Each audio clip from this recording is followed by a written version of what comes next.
on. This is the sixth video of the series Complex Numbers. So, in this, our today's first topic is complex line integral. So, we know first of all we have to discuss what is the integral. That is it. Actually, the integral means basically sum.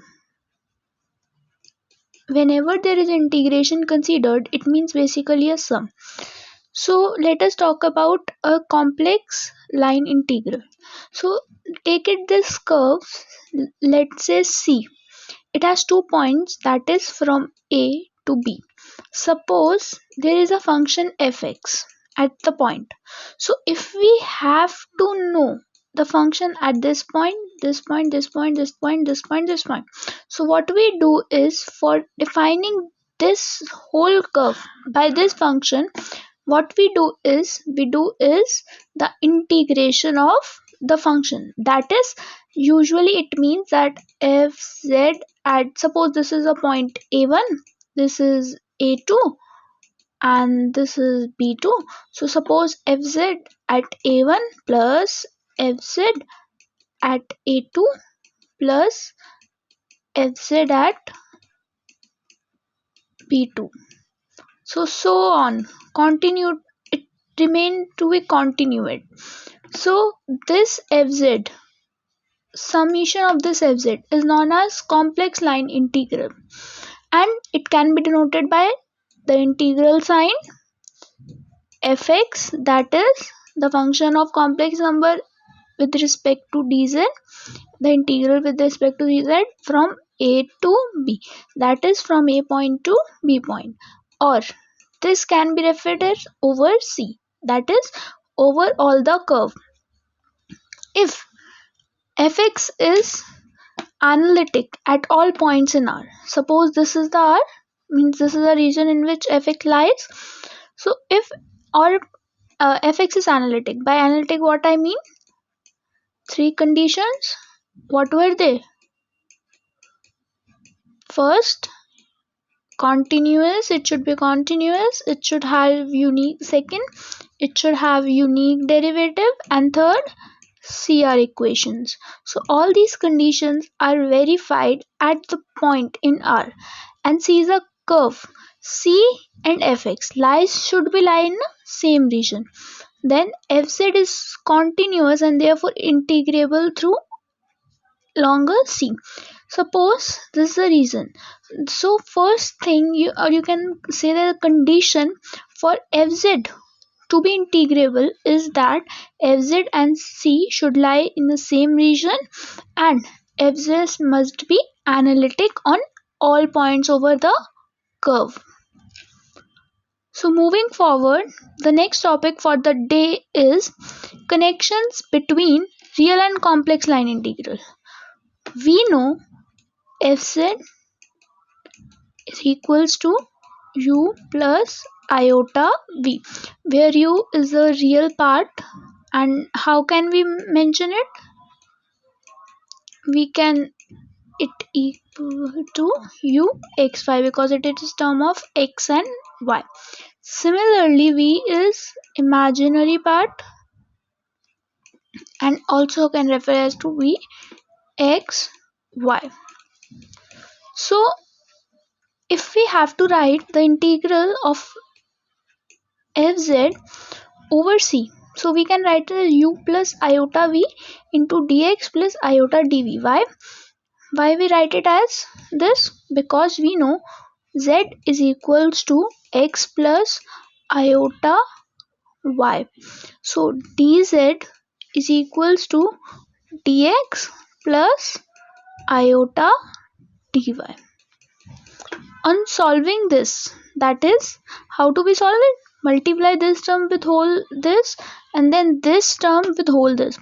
We obtain that this equation, which is integration of over c of u with respect to x and v respect to y, plus iota into c, iota integrable over c v with respect to x and u with respect to dy. this equation. This equation is generally taken as a definition of a complex integral. Why? Because here uh, when while integrating, this is the real part and this is the imaginary part. So you must remember, write it in notebook. This formula is very useful. So now we are talking the basic properties of integral. What we know till now is the integrals condition. What is it? That the function should be analytic all over the points over C, that is curve. So suppose two functions are there. One is fz and second is gz. So they are integrable. The first condition is satisfied. So now let us see if they are integral, what properties we can have from them. So first is integral over curve C, when and there is the summation of both sum. So you can write the summation of integral too. Similarly, if the scalar is inside the integral, we can take the scalar outside the integral. And if we have to change the limits, that is here a to b, and we want to go back from b to a, that is a to b, there is a point, this is b point, here we are going. But if we want go back from b to a, what we do is, for integral we take a minus sign for the opposite direction or changing the integral, the same thing which we have done here. Next, if there is a point, suppose this is a curve C, there is a point M, this is A and this is B. So we can easily write it as FA, FZ from A to M and FZ from M to B. Means we divide it in two parts and we can take integration up to here and add it in integration up to here. Similar thing is done in this point. Now let there is a point of it. Now if we take a upper bound of fz, that after this m l, there is no value of fz exists, the integral of fz exists. So these are the five major properties of integral, and these are very important. These are used in questions, and sometimes many universities have a questions on it. Next is the integral of a special functions. While mention we know that while mention we use integral of very different, but these are the integrals which are given on your screen, are constantly used and you have to memorize it. There is no hard such rule that how to derive it, but you have to memorize all these 14 which are displaying.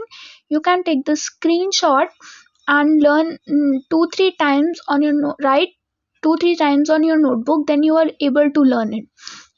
One time you can write by watching, and next time you try to write it your own.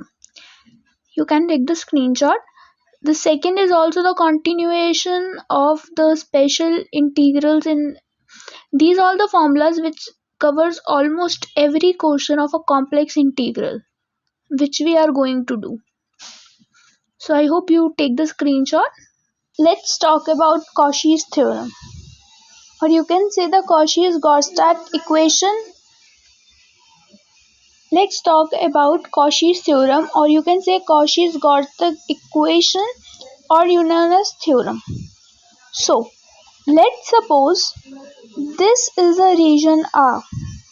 This is a plane, and on this there is a curve C which has a boundary C. So if fz is analytic everywhere in this R, on this curve everywhere, then it need to be satisfy this equation, that is the integration of its over the curve C with respect to dz is always equals to 0.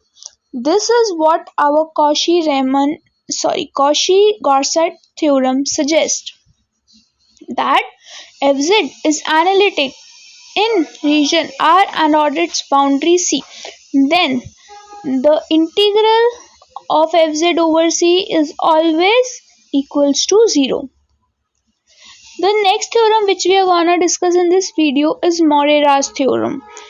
Morera's theorem suggests that if fz is continuous, that it valid continuously in simply connected region R, and it also satisfies this equation, that is integration over curve C and with respect to dz is equal to 0, then around every simple closed curve C in R, the fz is supposed to be analytic.